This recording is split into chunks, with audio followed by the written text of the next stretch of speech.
Esse segundo vídeo, em continuidade à exposição em Mateus 24, nós chegamos aí no verso 15, e ele tem o título, A Grande Tribulação. Aí você percebe que já é uma intensificação, Cristo continua a narrativa na conversa com os discípulos, e falando agora, vai afunilando. Você vê que ele deu eventos gerais para o fim, né, que vai conduzir para o fim. Agora ele começa a intensificar, né, na sua comunicação. O que é que diz? Quando, pois, virdes o abominável da desolação de que falou o profeta Daniel, no lugar santo, né? Quer dizer, o que é que fala, o que é que Daniel disse? Está lá, isso está em Daniel 11:31. Daniel 11:31, isso ocorreu, houve a profecia de Daniel e ela ocorreu um tempo depois, aquilo que eu te falei. Muitas vezes a profecia ela fala por um tempo futuro, mas não tão distante. Ali, mais ou menos, ali, não sei quantos anos, 250 anos depois, essa profecia se cumpriu pela primeira vez, naquele período lá de 400 anos antes de Cristo vir.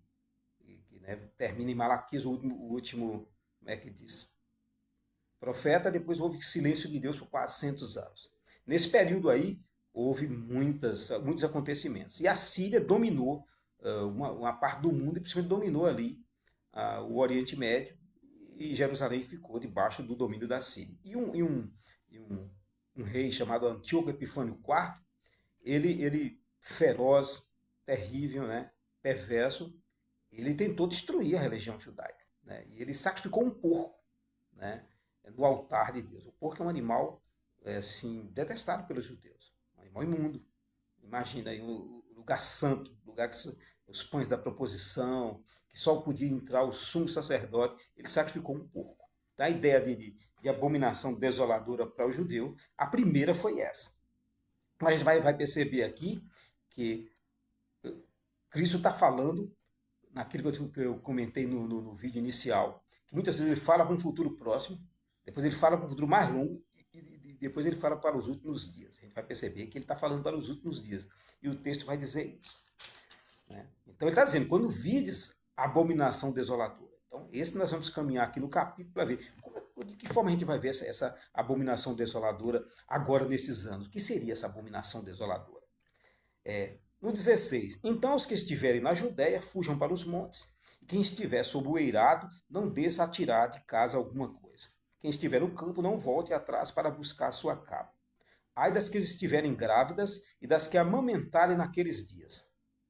Orai para que a vossa fuga não se dê no inverno nem no sábado. Porque nesse tempo haverá grande tribulação, como desde o princípio do mundo até agora não tem havido e nem haverá jamais.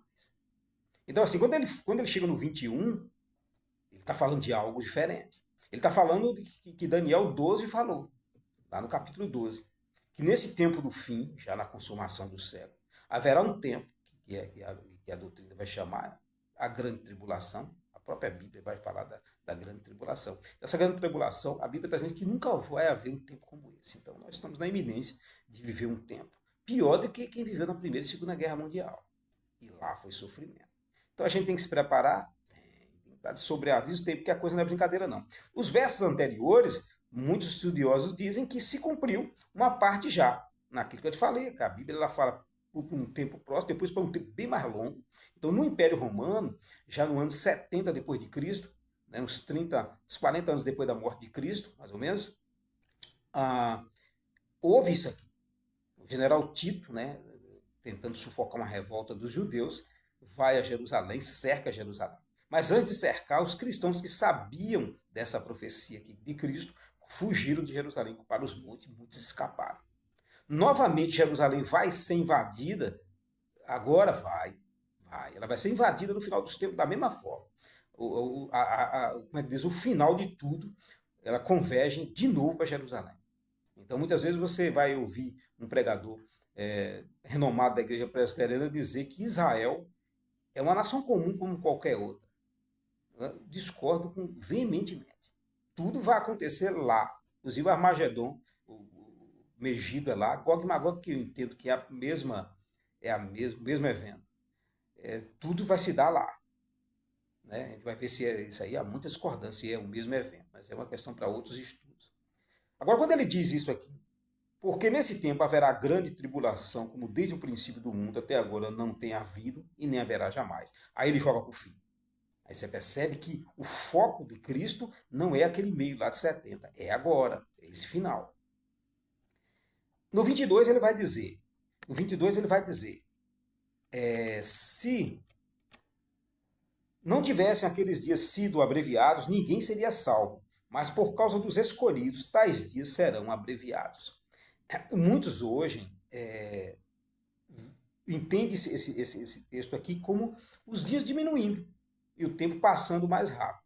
Pode ser que seja assim. Desde o início eu não compreendi isso assim. Eu compreendi que abreviar aqui significa que Deus vai atenuar o sofrimento. Os dias serão terríveis, mas a chuva cai.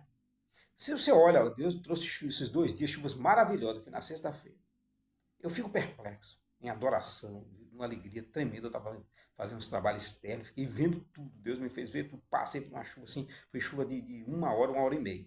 Lindo, vai brotar tudo. Quer dizer, como é que pode Deus dar tanta chuva num mundo tão perverso?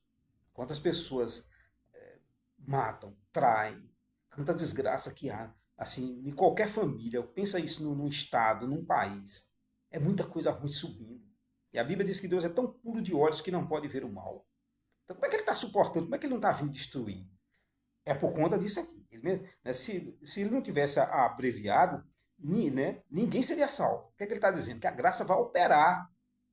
A graça vai operar. Tanto que ele fala de salvação. Por isso que eu entendo que não é tempo. Abreviar no sentido que a graça continua operando num mundo extremamente arruinado, um mundo cruel.